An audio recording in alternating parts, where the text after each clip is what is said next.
Hello, and welcome to California Gun Law. I'm your host, Don Hammond. Today, I'm going to discuss what happens if your California CCW license is denied. California CCW law has been changing pretty rapidly over the last few years, and California is now a shall-issue state. When they get denied, what's the next step? The next step is a court hearing with a judge, and I've won several of these hearings for clients.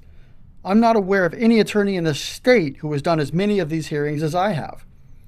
I'm a licensed California attorney and shooting instructor. I regularly help teach the 16-hour class that's required to get a California concealed carry license. On this program, we provide education on California's complicated system of gun laws so the responsible gun owners can better understand how to lawfully exercise their rights. California has a complicated web of firearms laws and regulations, and there are lots of traps for the unwary. We want to help you do it right so you won't need our criminal defense legal services. On to today's topic, CCW denial appeals.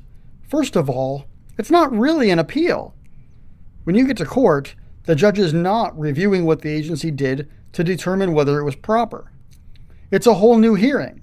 The judge hears from both sides and determines whether the district attorney has proven by a preponderance of the evidence that you are a disqualified person. Some background is in order before we dig into the details of how this process works.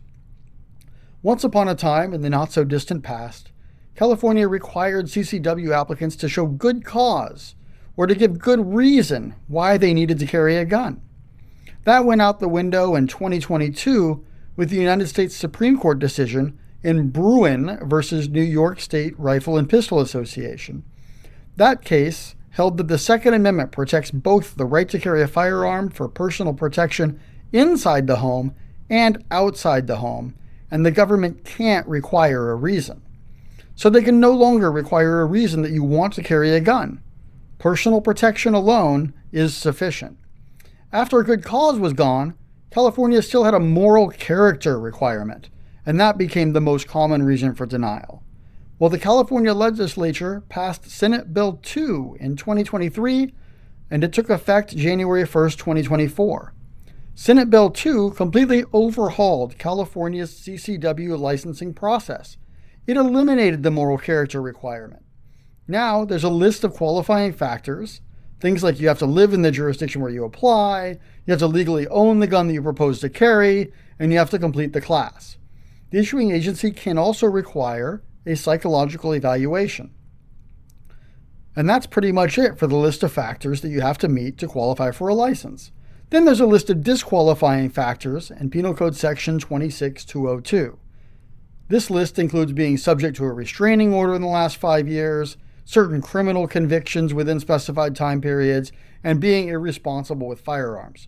And there's a catch-all to deny someone who is reasonably likely to be a danger to themselves, others, or the community at large. If you meet the requirements and you're not disqualified under Section 26202, the agency shall issue your license. Of course, that doesn't stop them from finding a way to deny it. So then we go to court. We commonly see denials for a failure to disclose something. Excuse me, did I list failure to disclose in any of the criteria that I just talked about? No? Well, that's because it's not in the statute. Penal Code Section 26180 makes it a crime to knowingly make false statements on a CCW application. I've never seen anyone charged with that. Section 26195 provides for revocation of a license if the issuing agency later finds out something that you should have disclosed. But nothing in California law allows for a denial of a license because you didn't disclose something on your application and they found it later on in the process. We also see denials for faulty psychological evaluations. The form that some evaluations are using still refers to the old law that had a moral character requirement. I won one just the other day on these grounds. So the denial is for a reason that is not supported by current law, and the psych evaluation that the applicant supposedly failed rarely doesn't actually provide anything more than a recitation of what the background investigator already said. I've not seen one yet that actually says the applicant is likely to be a danger. In some of these cases, We refer people to an outside evaluator to get a newer, better evaluation with an assessment of dangerousness. We then present that evaluation to the court, and they find it pretty persuasive. We also see denials and revocations for restraining orders. These are a bit trickier, but new legislation is pending to fix it. See our recent video about AB 1078. All right, so you got denied or revoked. What do you do next? Penal Code Section 26206 allows you to request a hearing in court. You have to file the request for hearing within 30 days of the denial, so don't delay. It's a Department of Justice form, BOF 1031. Different counties have different ways of filing these. I've done them in 5 counties, and they're all different. So talk to the clerk at the courthouse, tell them you want to file this form, and follow their instructions. Some counties have electronic filing. In Los Angeles, you can file it at any criminal clerk's office at any courthouse. I prefer to walk it into the clerk's office at the Clara Shortridge Foltz Criminal Justice Center in downtown LA. If I file it anywhere else, the clerk will just forward it there anyway, so I prefer to make sure it gets where it's supposed to be. In fact, I filed one there this morning. You don't have to serve a copy of the request for hearing on the DA's office, but I always do. I think it's the right thing to do to let them know that it's coming. After you file the form and the clerk processes it, the court will send you a notice of hearing. You're entitled to a hearing within 60 days of filing the request. Then the DA has the right to one 30-day continuance if they're not ready. As a practical matter, most of these are taking 2 court appearances. During the 60 days, the court sends notice to the issuing agency and to the DOJ. The issuing agency is supposed to file either a declaration with relevant documents or submit their full file regarding your CCW application for the court's consideration. The DOJ is required to submit a criminal history report under seal for the court to review. In our cases, we also issue a subpoena to the issuing agency for a copy of their entire file. I don't want to rely on only what they decide to submit to the court. I want to see everything. So we issue our own subpoena. I also file a legal brief with the court, describing the background of California's CCW licensing process and how it fits into modern Second Amendment jurisprudence, and how it applies to the facts of this case. I'll describe the client's application, what he did or did not include in the application, how he cooperated with the process, and why he's eligible for a license. I'll highlight any firearms training, a history of lawful gun ownership and use, a lack of violence, and anything else that seems helpful. At the hearing, the district attorney has the burden of proving by a preponderance of evidence that the applicant is disqualified in accordance with Section 26202. So the judge isn't just reviewing what the agency did. This is a whole new hearing where the DA has the burden of proof.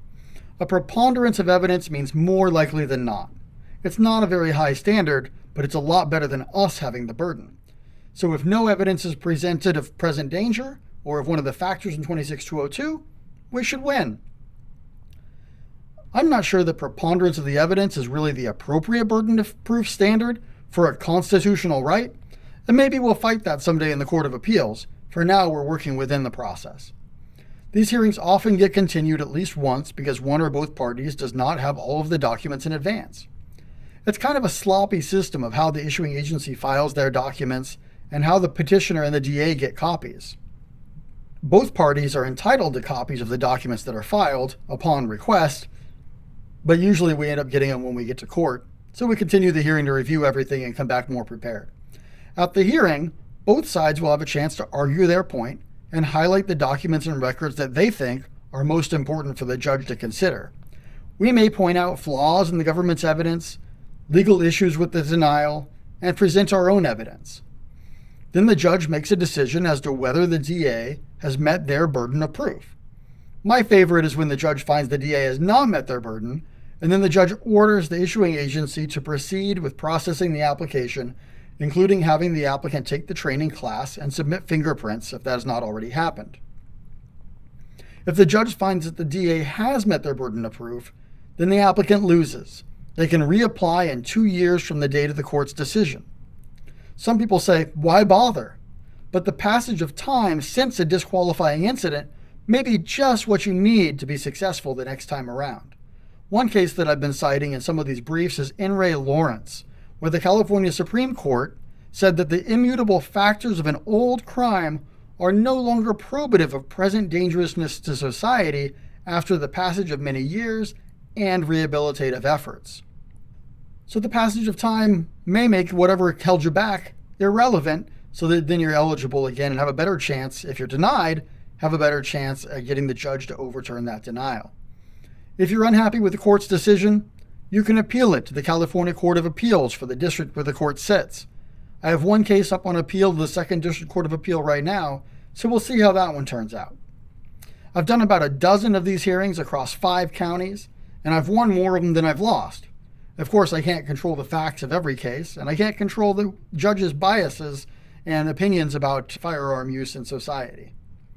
I'm Don Hammond at California Gun Law, and we'll catch you all next time. Stay informed, stay legal, stay safe.